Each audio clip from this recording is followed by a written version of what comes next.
Job chapitre 42. Job répondit à l'Éternel et dit: Je reconnais que tu peux tout, et que rien ne s'oppose à tes pensées. Quel est celui qui a la folie d'obscurcir mes desseins? Oui, j'ai parlé, sans les comprendre, de merveilles qui me dépassent et que je ne conçois pas.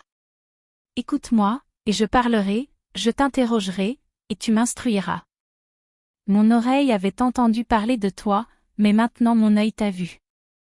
C'est pourquoi je me condamne et je me repens sur la poussière et sur la cendre.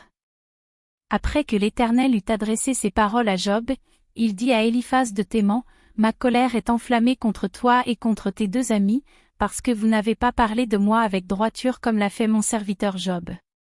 Prenez maintenant sept taureaux et 7 béliers, allez auprès de mon serviteur Job, et offrez pour vous un holocauste.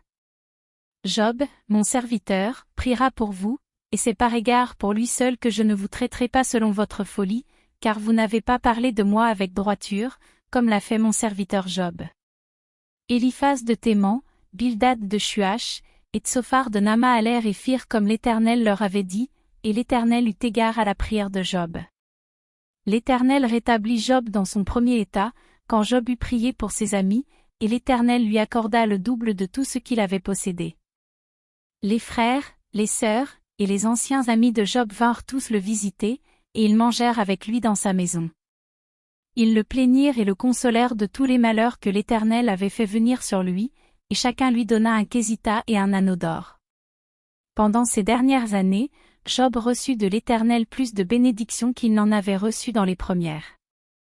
Il posséda 14 000 brebis, 6 000 chameaux, 1000 paires de bœufs, et 1000 ânesses.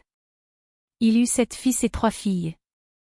Il donna à la première le nom de Jemima, à la seconde celui de Ketsia, et à la troisième celui de Kéren-Apuk. Il n'y avait pas dans tout le pays d'aussi belles femmes que les filles de Job.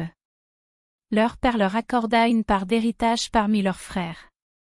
Job vécut après cela 140 ans, et il vit ses fils et les fils de ses fils jusqu'à la 4e génération.